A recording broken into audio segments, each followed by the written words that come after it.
우리가 지난주에 무슨 말씀을 우리가 듣게 되었냐면은 모든 인간은 죄인이다. 그리고 다 죄 아래에 있다. 그렇게 말씀했습니다. 쭉 인간의 죄에 대해서 이야기하면서 마지막 결론이 뭐냐 하는 것을 우리가 살펴보았습니다. 모든 인간이 죄인이고 또 죄 아래에 있다 하는 것을 어떻게 할 수 있느냐? 그것은 하나님 앞에 서봐야 알 수 있다고 했습니다. 하나님 앞에 서보면 사람이 생각하는 것하고 완전히 다릅니다. 사람이 생각하는 의인이나 죄인이라는 기준은 여기서 아무 의미가 없습니다. 예를 하나 들어보겠습니다. 우리나라 사람들에게 있어서 안중근 의사지 않습니까? 의사라고 하는 것은 의인이라는 겁니다. 그런데 일본 사람들에게는 테러범이고 폭도입니다. 안중근 의사가 저격한 사람이 이토 히로부미인데, 이토 히로부미하고 그 저격한 사람이 있습니다. 이 사람은 우리나라 사람에게 있어서는 완전히 우리나라 사람께 원흉입니다. 근데 일본 사람에게 있어서는 선각자고 일본을 개화시킨 아주 탁월한 인물입니다. 자기 입장에 따라서 의인과 죄인의 기준이 달라지는 겁니다. 하나님 앞에 서면 똑같아요. 조금 덜 죄인, 더 죄인 이거밖에 없습니다. 그래서 모든 사람은 죄인이다 할 때 이 얘기를 하는 이유는 너희들은 끝났다 그렇게 말하는 것이 아니고 우리가 죄인이라는 걸 알아라는 겁니다. 그리고 죄인이라는 것을 뼈저리게 깨닫고 고백을 하라는 겁니다. 그러면 하나님께서는 그것을 믿음으로 받으시고 우리를 받아주시고 예수 그리스도의 의의 옷으로 우리를 입히셔서 우리가 의인되게 해주겠다. 그런 의미에서 우리가 우리 자신의 모습을 봐야 된다는 겁니다. 왜냐하면 이것이 되어야 여기서 선이 나오고 여기서 삶의 의미가 나오고 여기서 생명이 나오고 구원이 나오기 때문입니다. 좋은 것은 여기서 다 나오는 겁니다. 이 첫 부분이 안 되면 나는 진실로 죄인입니다. 이 고백이 안 되면 그 다음부터 아무것도 안 되게 되어 있습니다. 여러분 신앙은 뭐냐? 나는 죽을 죄인입니다. 이것을 뼛속까지 깊이 알게 될 때 거기서 영성이 나오는 것이고 거기서 능력이 나오고 여기서 생명이 나오는 겁니다. 그런 의미에서 모든 사람은 죄인이다. 얼마나 소망적인 말씀입니까? 이게 이제 하나님의 의죠.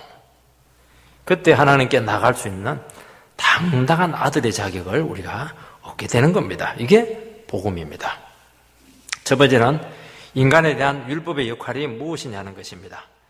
바울은 방금까지도 모든 사람들은 다 죄인이다. 그렇게 선포를 했습니다. 선포를 했다는 것은 이제 빼도 박도 못하는 겁니다. 그렇다면 이제 의문이 하나 생기게 되는데, 그렇다면 죄인인데 왜 유대인들에게 율법을 주었느냐 하는 질문을 하게 됩니다. 죄인이라고 하는 것은 하나님의 뜻을 이루지 못하고 율법을 지키지 못하는데 왜 지킬지도 못할 율법을 주어서 그렇게 시험을 하느냐? 하나님 너무 하신다. 속이 좁다. 왜 우리를 괴롭혔느냐? 자, 이렇게 반문을 하게 되어 있습니다. 그 오해에 대한 해명이 오늘 19절, 20절에 나오고 있습니다. 19절 말씀을 보면 우리가 알거니와 무릇 율법이 말하는 말은 율법 아래에 있는 자들에게 말하는 것이니 이는 모든 입을 막고 온 세상으로 하나님의 심판 아래에 있게 하려 함이니라. 우리 지난주에는 모든 사람은 죄 아래에 있다 했는데 여기서는 율법 아래에 있는 자들 그런 또 표현을 쓰고 있는데 1차적으로는 유대인이지만은 사실은 모든 사람들입니다. 우리는 또 도덕, 유교 이 아래에 있었던 사람들이지 않습니까? 하나님께서는 율법을 주신 이유는 지킬지 못 지킬지 보고 구원을 결정하기 위해서 주신 것이 아니라는 겁니다. 모든 인간은 죄인이기 때문에 하나님께서는 못 지킨다는 거 다 알고 있었습니다. 그렇지만 율법을 통해서 너희들이 죄인이라는 것을 깨닫고 예수의 십자가 앞으로 나오라. 바로 못 나오니까 율법이라고 하는 징검다리를 통해서 구원의 길로 나오라. 도와주기 위해서 율법을 주었다는 겁니다. 괴롭히기 위해서 준 것이 아니라는 겁니다. 유대인들은 율법을 지키지 못했죠. 노력했지만은, 그러면 어떻게 해야 됩니까? 죄인이구나. 우리 힘으로 안 되는구나. 그리하고, 회개하고, 예수님께로 가면 구원은 없습니다. 그렇게 하지 않고, 막 변명하면서 도망을 친 겁니다. 하나님께서 조금 이렇게 그들의 구원에 도움이 될까 싶어서 은혜의 도구로 주었는데, 이게 전혀 도움이 되지 못했던 것입니다. 그렇다면 이제 무슨 우리가 질문을 하게 되느냐 하면은, 율법을 이런 기능도 있느냐? 아니라는 것이죠. 사람들이 오해를 하기 때문에 율법은 문제가 없고, 율법은 그 자체로 상당히 의미를 가지고 있다는 겁니다. 왜? 하나님께서 주신 것이기 때문입니다. 첫 번째로 보면 모든 사람들의 입을 막는 역할을 합니다. 19절을 보면 모든 입을 막고 입을 막는다는 겁니다. 사람들이 큰 소리 칠 때 보면 이유가 있습니다. 여러분, 큰 소리 치는 사람들은요, 다 이유가 있습니다. 뭔가 있으니까 큰 소리 치는 겁니다. 무슨 이유가 있습니까? 자랑할 만한 것이 있으니까 큰 소리 치는 겁니다. 자기 의가 있고 자랑거리가 있고 뭔가 다른 사람보다 특별한 게 있으니까 큰 소리 빡빡 치는 겁니다. 말이 많고 그렇게 하는 겁니다. 여러분, 인간에게서 최고의 자랑거리가 무엇이겠습니까? 물론 이 세상에 잘 되는 것도 자랑거리지만요, 최고의 자랑거리는 영적인 자랑거리입니다. 내가 얼마나 경건하냐, 내가 얼마나 기도 많이 했냐, 내가 얼마나 고상한 사람이냐, 내가 거의 예수님 수준까지 올라갔다. 이것처럼 사람들을 더 자랑스럽게 하는 것이 무엇이겠습니까? 바리새인과 서기관들이 했던 것이 그것입니다. 거의 우리는 하나님급이다. 그래서 예수님께서는 막 그들의 속을 다 드러내고 독사의 자식들아, 거짓말 치지 마라, 그렇게 했던 것 아닙니까? 바리새인과 세리가 성전에 올라가서 기도를 합니다. 바리새인들은 무슨 기도를 했냐니까, 내가 저 죄인하고 다르다는 것이죠. 내가 얼마나 신앙이 좋냐, 그걸 구구절절 당당하게 서가지고 막 자랑을 했습니다. 근데 세리는 할 말이 없어 고개를 푹 숙이고 있는데 눈물만 툭툭 흘립니다. 그리고 한마디 합니다. 뭐라고 합니까? 저는 죽을 죄인입니다. 나를 불쌍히 여겨 주십시오. 예수님께서는 저의 기도가 응답이 되었다, 분명히 말씀하셨습니다. 세리는 고개를 팍 숙이며 주님 앞에 서보니까 막 모든 것이 허물이고 모든 것이 죄투성이었습니다. 입을 뗄 수가 없는 거예요. 뭐 죄인이 무슨 입이 10개라고 해서 무슨 할 말이 있겠습니까? 이게 율법이 하는 게 그거 일을 한다는 겁니다. 여러분, 또 자랑하는 사람들 보면요, 잘 따집니다. 왜냐하면 똑똑하기 때문에 그렇게 하는 겁니다. 말이 많은 사람들은 이해가 안 되거나 옳지 않다고 생각되면 막 따집니다. 욥이 얼마나 신앙이 좋았어요.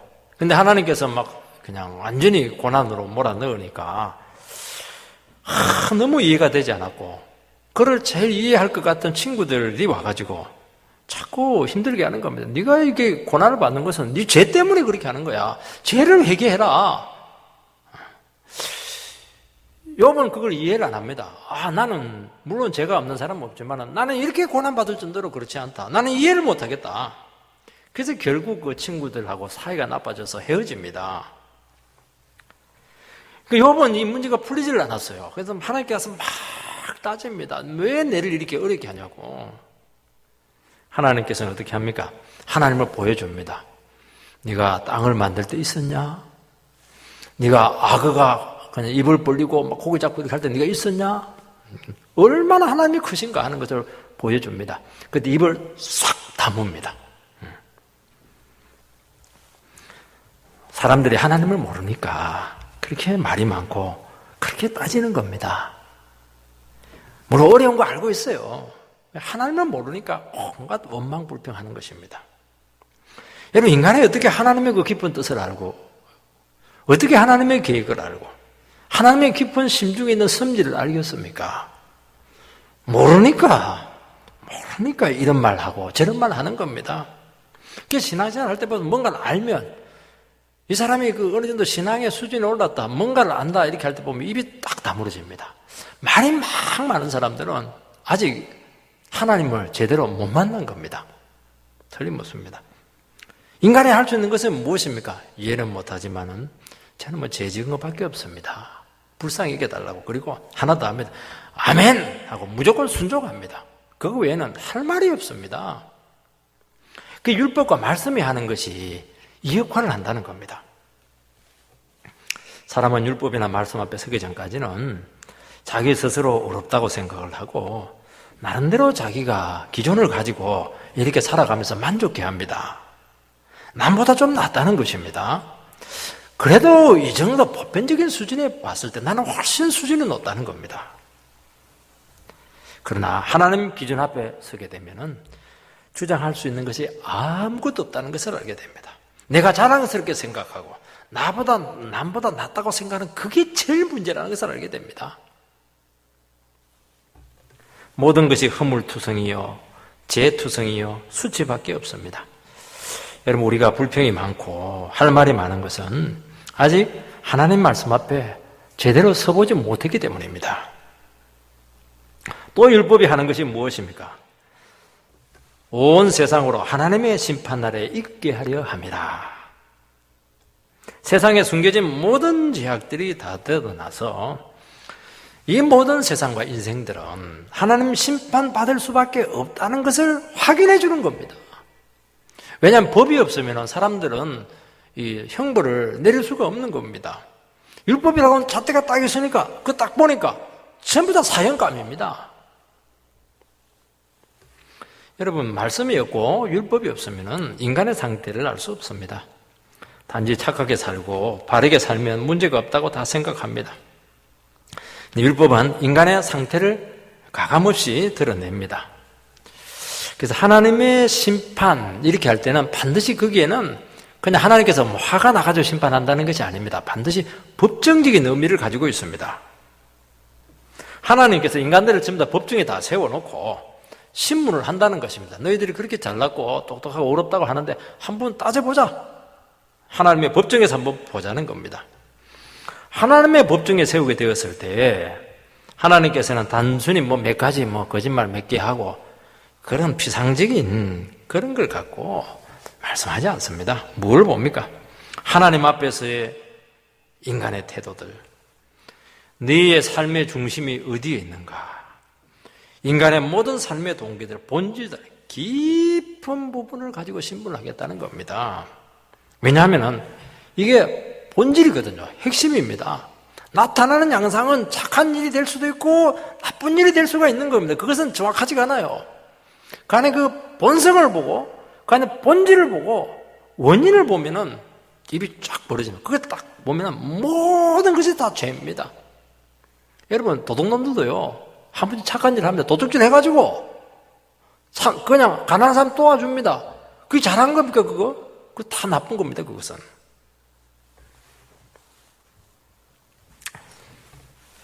이때 인간의 모습이 벌거벗겨지게 되는데 그때는 변명들, 그래도 내가 좀 착하게 산 것들, 남 도와줬던 것들, 다 궤변입니다.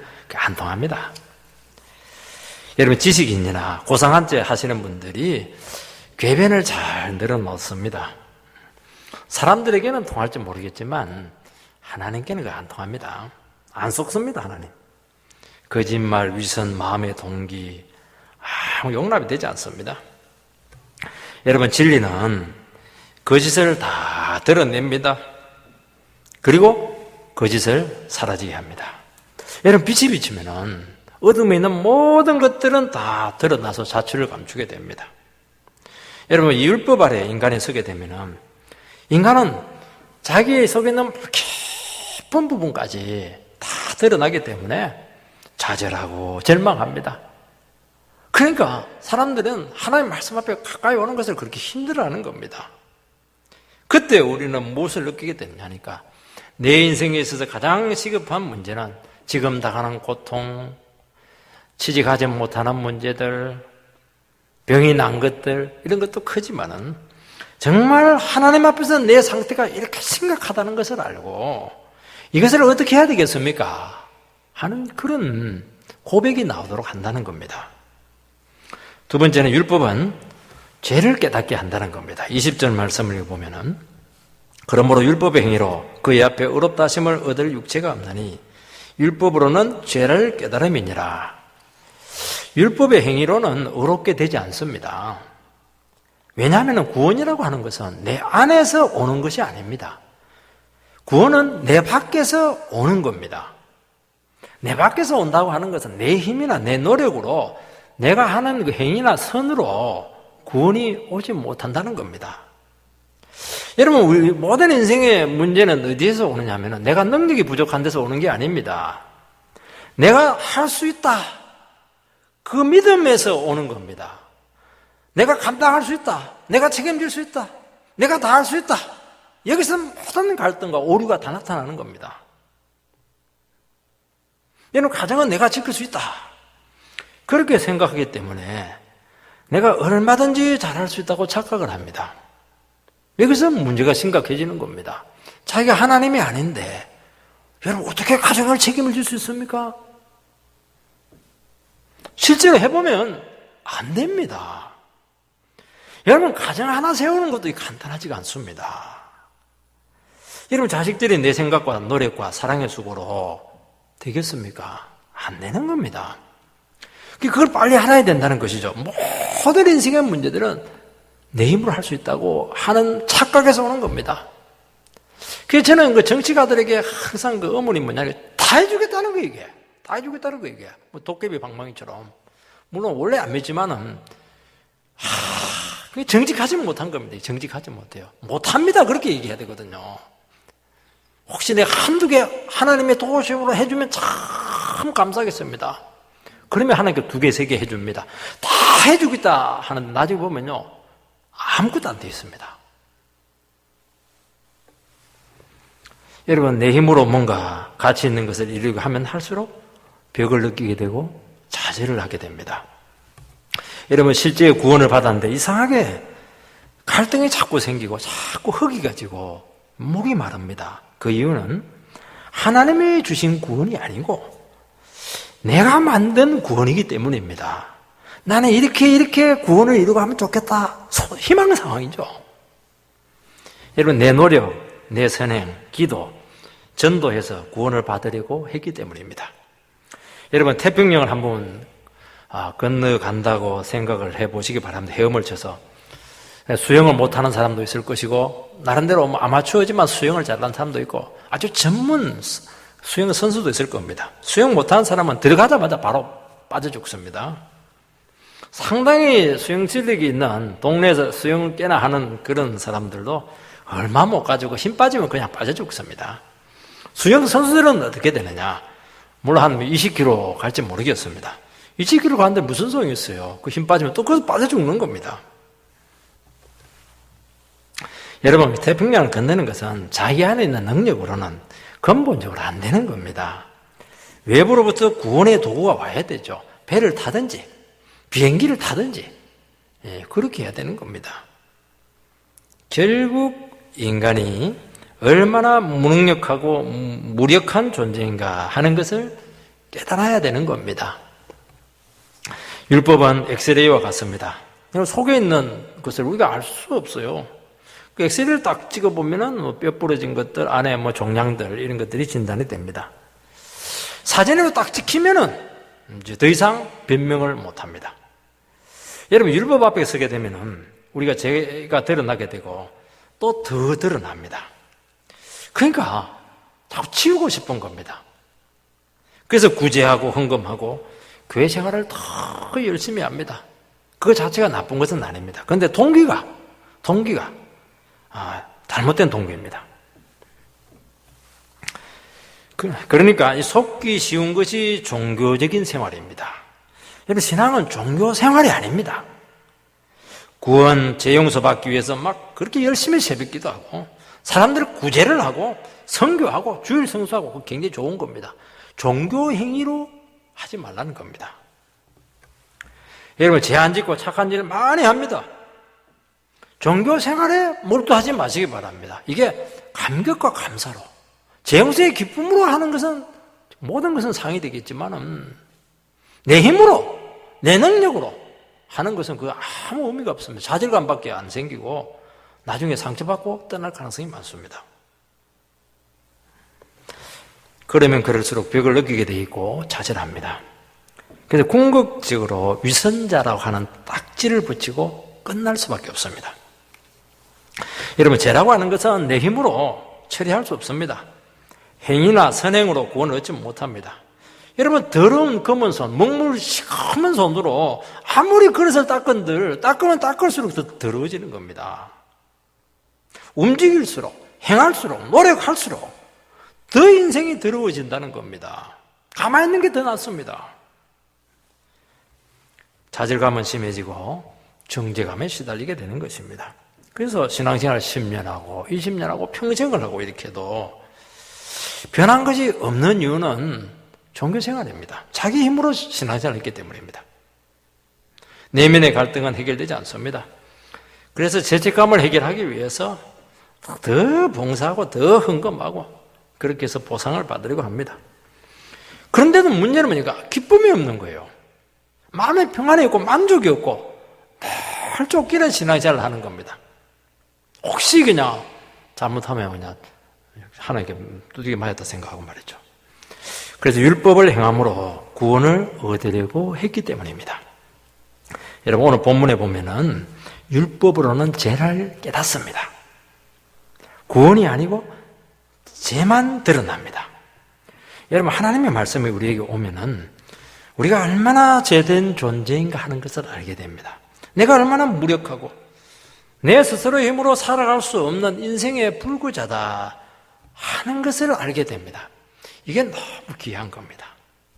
사람은 율법의 요구를 이룰 능력이 없습니다. 사랑할 능력도 없고 바로 살 능력도 없고 다른 사람을 진정으로 도와줄 수 있는 능력이 없습니다. 능력이 없는데 사랑을 하려고 하고 선하게 살 수 없는데 어렵게 살려고 하니까 너무 어려운 겁니다. 사랑할 능력이 없으면 어떻게 하면 됩니까? 고백하면 됩니다. 저는 사랑할 능력이 없습니다. 여러분, 결혼할 때도 그렇게 하시기 바랍니다. 저는 이 배우자를 감당할 능력이 없습니다. 고백을 하시기 바랍니다. 그러면 사랑이 가능합니다. 참 역설적이죠? 기독교라고 하는 것은 내가 다 할 수 있어. 실망 많이 하게 될 겁니다. 여러분, 선을 행할 능력이 없다는 것을 자기는 알지 않습니까? 작심삼일이죠. 저도 학교 다닐 때 작심삼일 많이 했습니다. 하루에 하나의 선행을 하면 1년이면 365가지의 선행을 할 수 있겠구나. 3일, 4일을 못 가더라니까요. 그래서 그거 다 안 되는구나 생각해가지고 어떻게 했냐니까 마음만 먹으면 돼. 안 되더라니까요. 그래서 주어진 상황에서 그때그때 최선을 다하자. 그렇게 가치관이 예수 안 믿었기 때문에 가치관이 그렇게 바뀌었습니다. 그게 안 되는 겁니다. 안 되는 거예요. 그런데 안 된다는 것을 인정을 하면은 이루어집니다.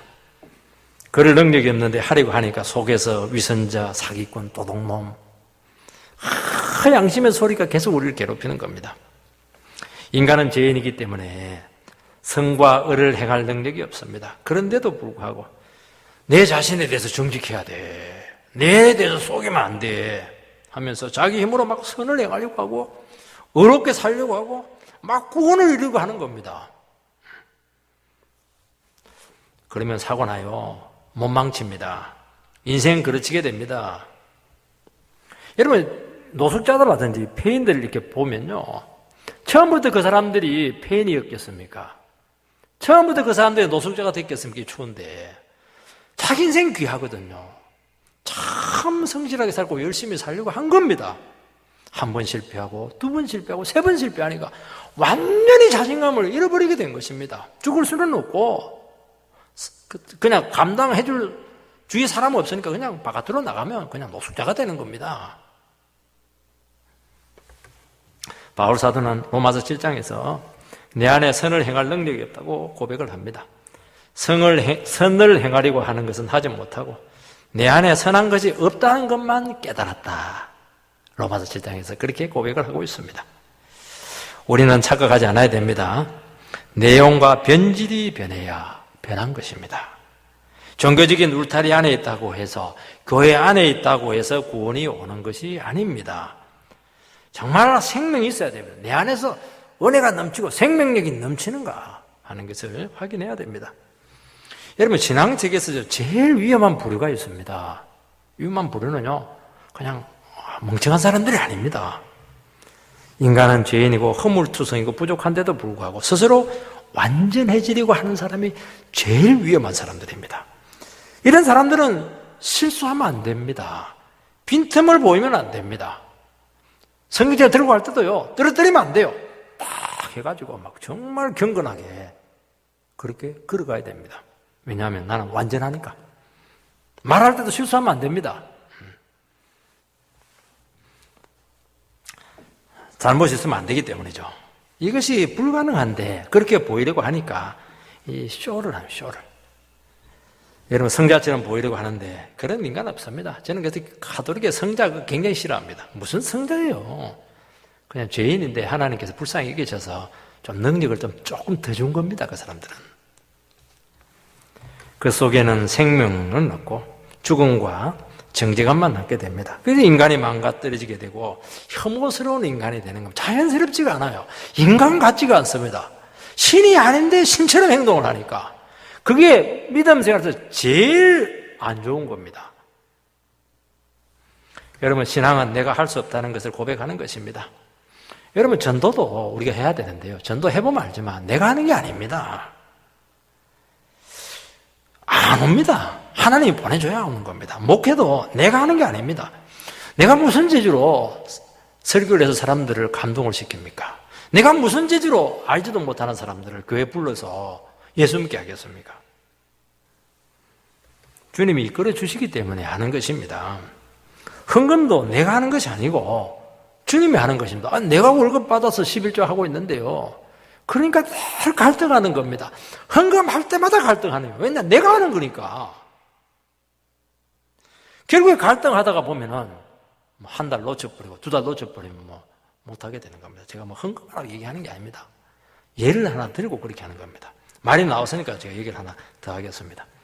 요즘 한국에서 11조 문제들이 많이 지금 대두되고 있는데, 왜 하나님께서는 10에 0.5조, 10에 한 2조, 이렇게 왜 10에 1조를 하게 했을까 하는 것이죠.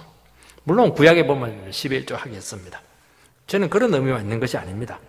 11조라고 하는 것은 모든 것은 다 주님의 것인데, 그것을 10개 중에 하나를 떼서 드리게 될 때 그것이 고백이 됩니다. 그것은 내 것이 아니고 하나님의 것입니다 하는 거, 하나님께 돌려드리는 것입니다. 그런 고백이 들어있는 것입니다. 여러분, 다이빙 할 때 제일 무서운 위치가, 높이가 어디냐면 3m, 5m, 7m가 아니고 10m라고 합니다. 10m에 딱 서면은 죽음의 공포가 온다고 그래요. 선수들 같은 경우에도. 근데 그 뛰어내리려고 하면 어떻게 해야 됩니까? 이 목숨은 내 게 아니다. 딱 눈 감고 이 주님의 것이다. 그렇게 하면 뛰어내리게 되고 거기서 막 이렇게 그게 나온대요. 동작이 나온다고 합니다. 그러니까 하나님께서는 이것도 참 정말 네가 가지고 있는 모든 재물이 내 것이냐? 11조를 통해서 확인하겠다는 겁니다. 여러분, 내가 하면 자랑이고 오만해지고 교만해지고 다른 사람을 반드시 비판합니다. 하나님이 한다면은 모든 것이 감격이고 모든 것이 눈물이 되고 감사와 긍휼이 흐르게 됩니다. 그래서 은혜로 살면은 자기보다 못한 사람들을 보면 참 눈물이 나요. 죄 지은 사람들을 보면 옛날 자기 모습 같아가지고 참 그렇게 위로가 되고 기도가 되는 겁니다.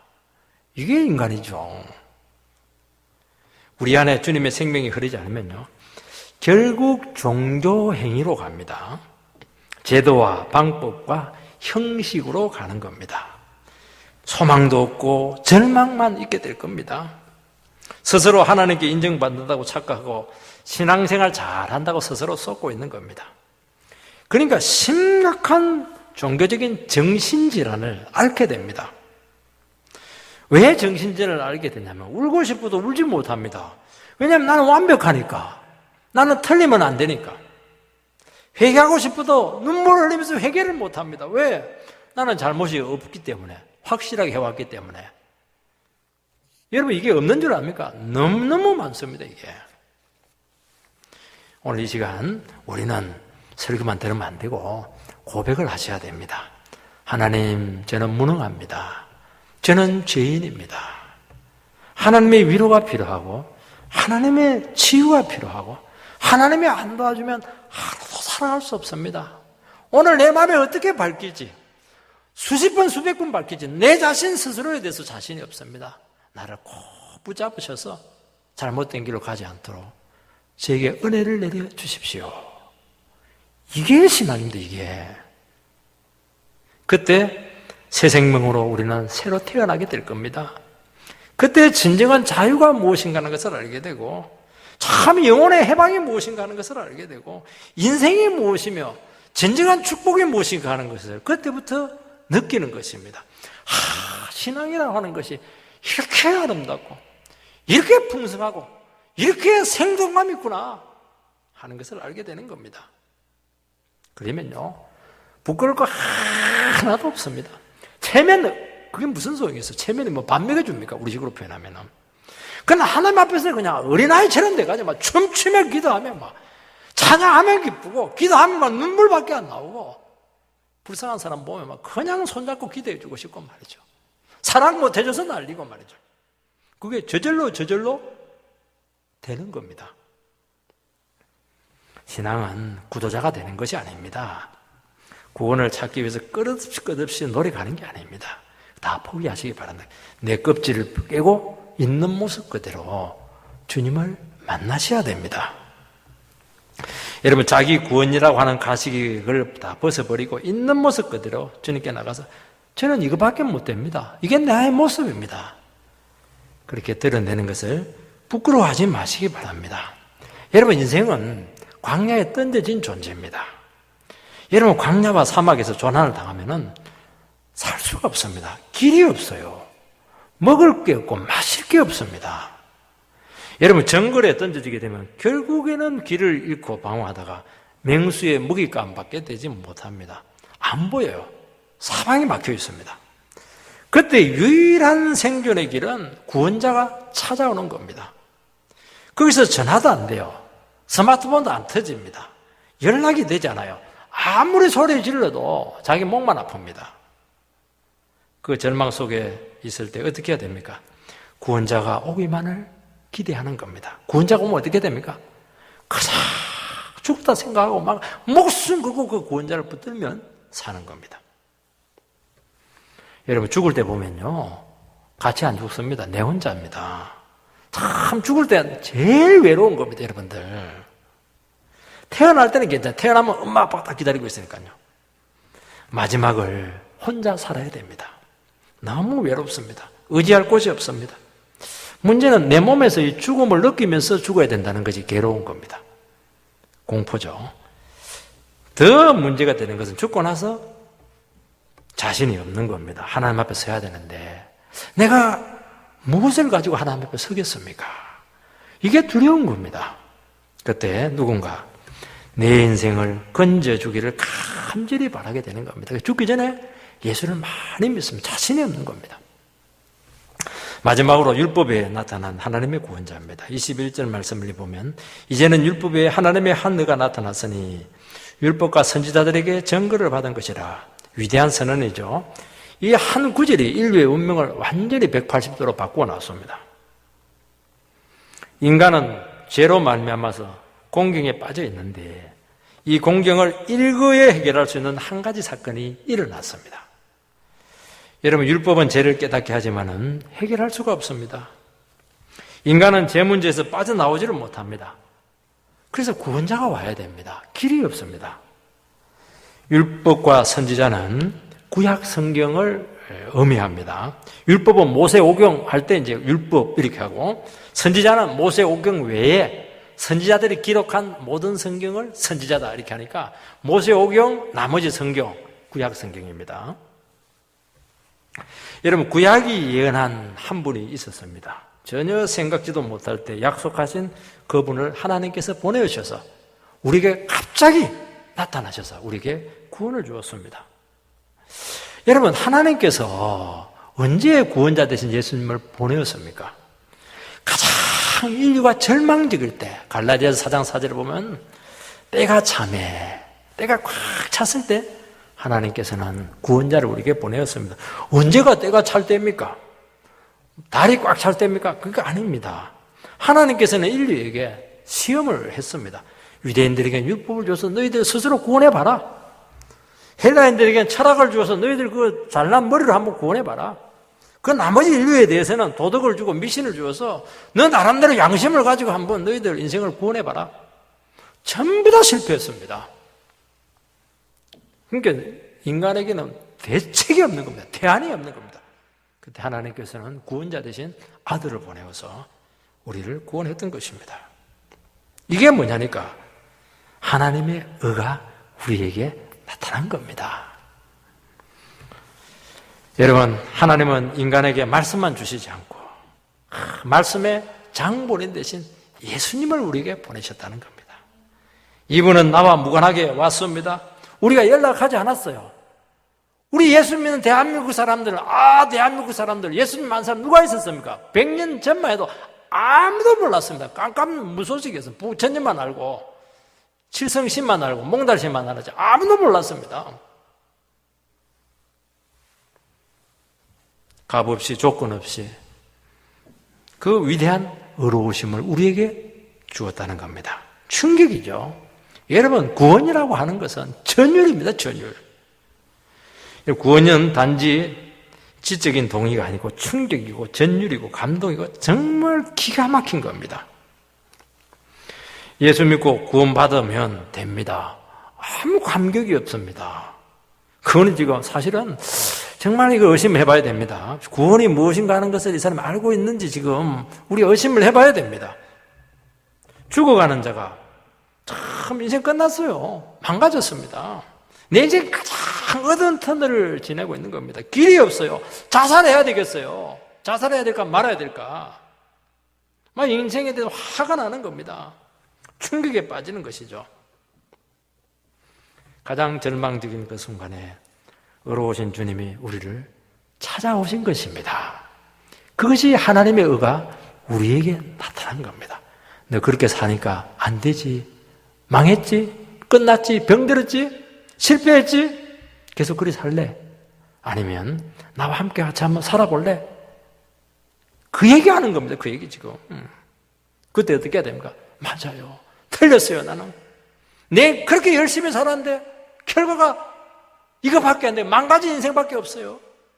눈물 흘리고 감격해하면서 다시는 나를 버리지 말아달라고 그냥 목숨 걸고 그분 붙잡는 겁니다. 그게 구원입니다. 여러분, 공포를 얼마나 느꼈어요? 잠 못 이룬 밤이 얼마나 많았습니까? 그 긴장 속에 외롭게 몸부림치다가 예수 만나서 자유를 누리게 된 것입니다. 이게 그때 느끼는 건 뭡니까? 이제 내가 살았구나. 감격이 오죠. 감격이 생기는 겁니다. 율법에 하나님의 한의가 나타났습니다. 율법이라고 하는 것은 율법과 다른 어떤 것입니다. 율법을 극복하고 능가하는 어떤 것이 왔다는 겁니다. 율법과 다른 한 세계가 우리를 찾아온 것입니다. 예수님이 왔다고 하는 것은 예수님이 다스리는 나라 전체가 나에게 온 것입니다. 새로운 세계가 온 겁니다. 여러분, 율법이라고 하는 것은 단순히 법 조항이 아닙니다. 법이 있다고 하는 것은 한 나라가 있다는, 나라가 있을 때는 헌법이 있어요. 법이 있는 겁니다. 율법, 이렇게 하면 하나님 나라의 통치 원리입니다. 인간의 삶과 운명에 대한 어떤 체계가 우리에게 온 겁니다. 그래서 율법 아래 살아간 인간들은 그 체계가 어떤 체계냐, 다 심판 아래 있고 죄인이라는 것을 깨닫는 그런 삶의 체계입니다. 인간이 얼마나 절망적인 상태에 있는가 하는 것을 깨닫게 하는 것이 율법이 하는 것입니다. 그러나 이 절망적인 세계에서 구원이 오려고 하면은 또 다른 세계가 우리에게 와야 됩니다. 외부에서 새로운 능력이 와야 되고 새로운 세계가 우리에게 찾아와야 됩니다. 예수님이 하신 것이 무엇인가? 새로운 생명의 세계, 하나님의 세계를 통째로 끌고 우리에게 그냥 임한 겁니다. 내가 이 세상에서, 눈에 보이는 세상에서 못 살겠습니다. 그러면 예수님께서 됐다. 그래서 우리를 이 세상, 눈에 보이는 세계에서 예수님의 세상으로 집어넣어버리는 겁니다. 이것이 구원입니다. 여러분, 율법에 하나님의 한계가 나타났습니다.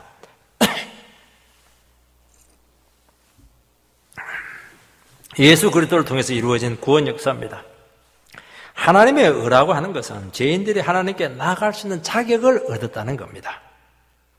거룩하신 하나님께 죄인들은 나갈 수가 없는데 예수 그리스도의 십자가 보혈의 피를 통해서 우리의 죄가 다 용서가 되고 이제 하나님과 우리 사이를 막고 있던 모든 장벽들이 다 뚫려서 이제 통로가 열리게 된 것입니다.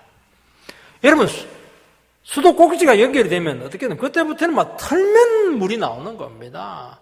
기도하면 축복이 오고 하나님께 부르짖기만 하면 구원이 오고 하나님 앞에 뭐 어려움만 이야기하면 해결이 되고 힘이 빠지면 바로 능력이 오는 겁니다. 구원을 단지 뭐 예수 믿고 천국 가는 게 아닙니다. 여기가 천국입니다. 여기 안에서 사는 겁니다. 얼마나 위대한 인생의 변화가 오는지 모르는 겁니다.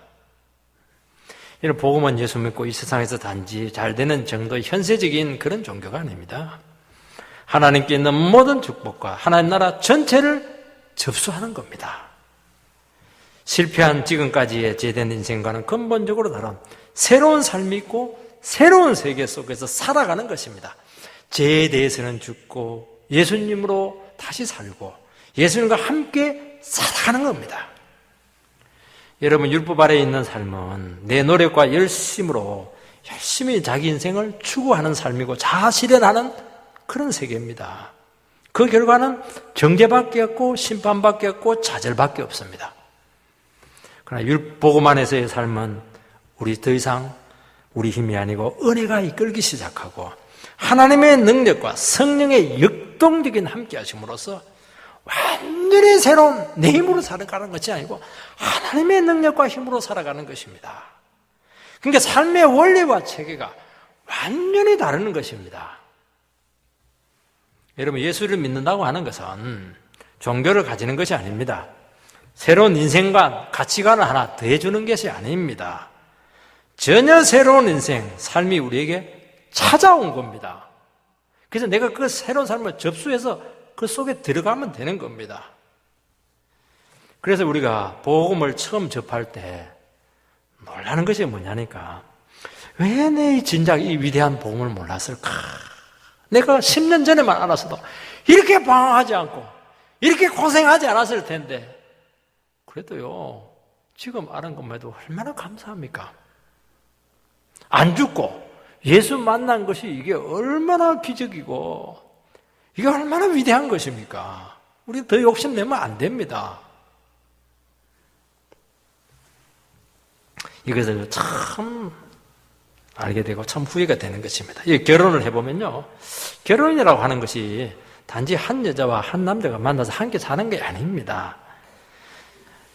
여러분, 한 사람이 있다고 하는 건 그 뒤에 세계가 있는 거예요.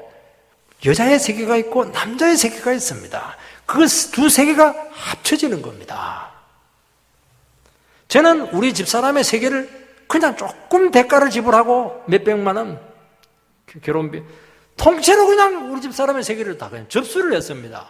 단지 밥이나 해주고 뭐 애나 놔주고 하는 게 아닙니다. 이게 위대하죠. 배우자의 정신세계, 그 지혜들, 배우자 뒤에 있는 그 인간관계들, 그 배우자가 살아왔던 그 모든 삶의 궤적들을 그냥 공짜로 내 것으로 얻는 겁니다. 그래서 제가 결혼을 안 하려고 하시는 분들 오늘 설교 듣고 좀 생각을 잘 해야 됩니다. 그러니까 결혼 안 하면 어른이 안 돼요. 그게 옛날 사람들의 말이 거짓이 아닙니다. 인생을 모릅니다. 결혼을 해야 사람이 성숙이 무엇인가 하는 것을 알게 되는 거예요. 그래서 요즘 자꾸 혼자 패내게 살라고 하는데 굉장히 이기적인 겁니다. 우리 능평교에 있는 우리 청년 형제들은요, 결심하세요. 무조건 결혼하겠다. 믿는 사람하고 결혼하겠다. 고생합니다. 애 낳는 게 얼마나 힘들어요. 그렇지만 얼마나 풍성한지 몰라요. 그래야 사람이 잘하는 겁니다. 여러분, 예수를 믿는다는 것은 하나님의 세계에 노른자리를 딱 소유하는 겁니다. 삶이 풍성해지고 온갖 좋은 것을 다 가지는 것입니다. 이 세상에 없는 삶입니다. 여러분, 인간의 노력과 열심으로 얻는 그 삶이 뭐가 대단합니까? 허무한 삶의 열매밖에 되지 못합니다. 은혜로 영생으로 이루어지는 그 삶의 열매들이 맺히게 될 것이고 우리의 삶이 무한대로 지평이 넓어지게 될 것입니다. 이때 우리는 한 가지 질문을 하는데 왜 그러면 우리에게 바로 복음을 주지? 먼저 왜 율법을 주고 양심을 주고 철학을 주고 사상을 주어서 우리를 하여금 시험하게 했느냐 하는 것이죠. 사람들이 귀한 것을 바로 주면요 그 가치를 모릅니다. 그래서 한번 율법을 가지고 양심을 가지고 도덕을 가지고 철학을 가지고 한번 너희들 한번 살아봐라. 안 되는 겁니다. 뼈저리게 느껴야 됩니다. 내 힘으로 안 되는구나. 내 지식으로 안 되는구나. 내 능력으로, 내 체주로 안 되는구나. 뼈저리게 느껴봐야 됩니다. 그래서 우리 능평교회 오시는 분들도 율법적인 교회에서 한번 지근지근 한번 시달려 보면은요, 교회 와가지고 복음이 귀한 줄 알고, 말씀이 귀한 줄 압니다. 그러면 딴 말 안 해요. 아, 이 교회는 뭐, 이것도 없고 저것도 없고 다 없네. 그런 말 안 합니다. 말씀만 있으면 됩니다. 복음만 있으면 됩니다. 그 말이 딱 나와야 이 사람이 복음의 가치를 아는 것이고 말씀의 가치를 아는 것입니다. 주님께 나가는 길밖에 없다는 것을 고백하게 하기 위해서 그렇게 하는 것입니다. 그래서 우리가 막 신음해보고 율법 안에서 죄 아래서 노예생활을 해보면 그때 압니다. 복음이 이렇게 위대하고 구원이 이렇게 위대하구나. 그걸 알고 딴 마음을 품지 않고 원망 불평 전혀 없습니다. 모든 게 감사하죠. 그런 은혜가 있게 되기를 주의 이름으로 축복합니다.